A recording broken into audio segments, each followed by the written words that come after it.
Qadrli bitiruvchilar, bugun sizlarni tabriklash uchun respublikamizdan o'sha sizlarga otalar so'zi aqlning ko'zi ko'rsatuvi, rivoyat ko'rsatuvi, yana shuningdek juda ko'p video filmlar, teatr orqali tanish bo'lgan, respublikada xizmat ko'rsatgan artistlar Lutfulla aka Sadullayev hamda Gulchehra opa Sadullayevalarni taklif etaman. Marhamat.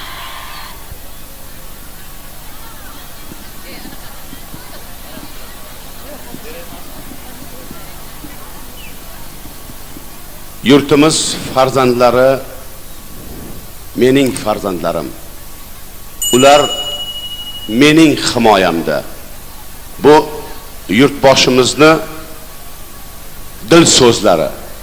Biz prezidentimizni farzandlariga xizmat qilayotganimizdan behad xursandmiz.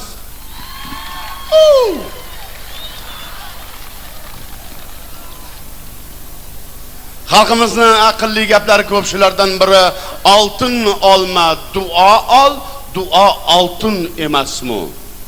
Lekin hadislarda aytilishicha bo'yicha bu maqomni yakuni sal boshqacha ekan. Oltin olma, duo ol, duo ortiq emasmi? Duo oltindan ortiq ekan.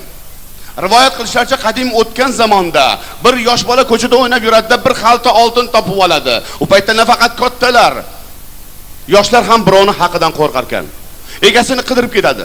O'tgan ketganlardan, "Bobo, mana bu xaltadagi oltin sizniki emasmi? Ena, mana bu xaltadagi sizni oltiningiz emasmi?" Lekin bironta odam ham meniki demabdi. Egasini topib berib qo'y debdi.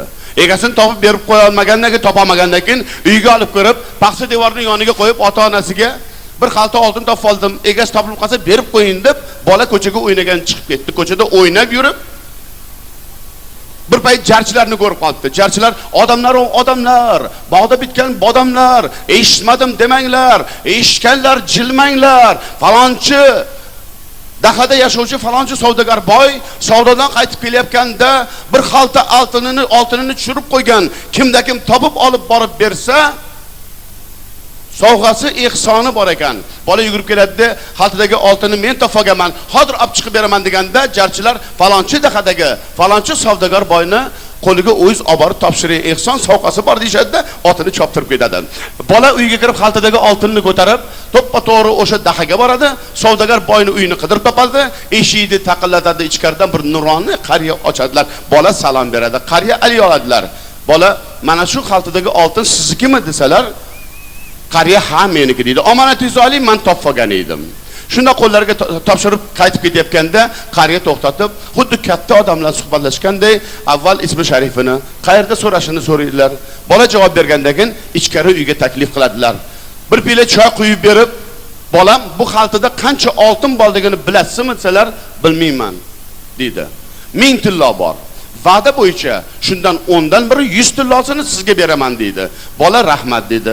Biroz gaplashib o'tirishgandan keyin, "Bolam, siz ancha yosh ekansiz. 100 tilloni nima qilasiz?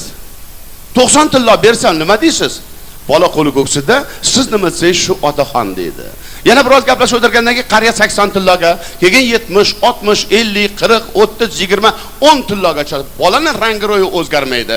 Qariya kulib qo'yadilarda, keyin 9, 8, 7, 6, 5, 4, 3, 2, 1 tilloga ochadilar. Bolaning biron marotaba rangi ro'yi o'zgarmaydi. Shunda qariya, "Bolam, mana 100 tillo bermoqchi bo'ldik. Qo'lingiz ko'ksingizda bo'ldi. Nima desangiz shu dedingiz. Kamaydim har safar nima desangiz shu deb miyig'ingizda kulib tirdingiz. Qo'lingiz ko'ksingizda bo'ldi. Mana bir tillo beraman desam, siz bilganingiz deb turibsiz. Endi bolam, mana bu xaltalar og'zi boyloqli. Shuni og'zini ochmasam, oltinlarning taxini buzib, ichdan bir tillo tangani olib sizga bermasam-da, shuni o'rniga duo qilib qo'ysam, nima deysizlar?" Bola kulib qo'yib, "Siz nima desangiz shu otaxon" debdi. Bo'lmasa qo'lingizni oching debdilar. Bola qo'lini ochibdi, qariya ham qo'llarini ochibdilar.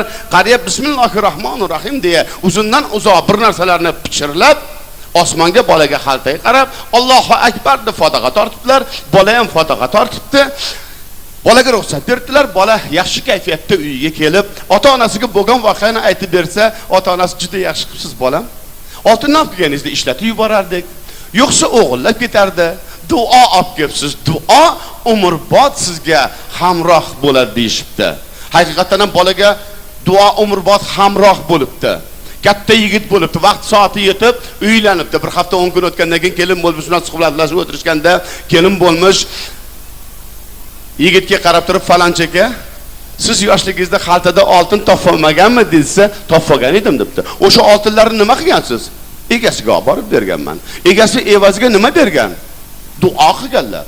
"O'sha oltinning egasi sizni nima deb duo qilganlar desa, bilmayman. Bismillahirrohmanirrohim deganlar, uzoqdan bir narsalarni pichirlab, Allohu akbar deb fotiha tortganlar desa, kelin bo'lmish, "Falonchaka, agarda siz o'sha odamni sizni nima deb duo qilganlarini bilmasangiz, men bilaman" debdi. Yigit hayratlanib, "Siz qayerdan bilasiz?"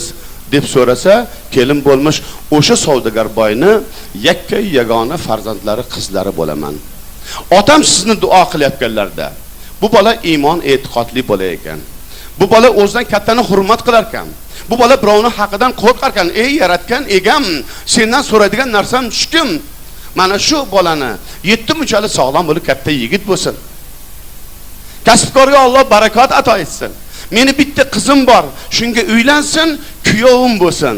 Mana bu xaltadagi oltin barcha davlatlarim shu bolaga nasib qilsin deb duo qilinglar. Duolari ijobatga o'tib, yakka yagona qizlari sizni turmush o'rtog'ingiz bo'lib, bir piyola choyni qo'yib sizga uzatib turibman. Uydagi haligi 1000 tilloli xalta, yana 9 ta xaltada 1000 tillodan turibdi. Shularda hammasi sizga nasib qildi degan ekan. Shundan kelib chiqqan ekanki, oltin olma, duo ol. Duo ortiq emasmi? Al-qissa sizlar hammangiz ota-onalarni, qariyalarni duosini olgansizlar-kim? Shahrimizning hokimi Hojiqulga To'raqulov boshchiligidagi rahbariyat. Qolaversa, Qo'qon shahar ichki ishlar bo'limida ishlaydiganlar, juda ajoyib inson, san'atni yaxshi ko'radigan inson ekanlar. Shular hammasi kamarbasta bo'lib, sizlarni bugungi yaxshi bayraminglarni tashkil qilib berishgan ekan. Men ularga Allohdan uzoq umr, tan sihatli, kasbkorlarga barakot berishini so'rab qolaman. Respublikada xizmat ko'rsatgan artistka Gulchehraxon Sadillayeva.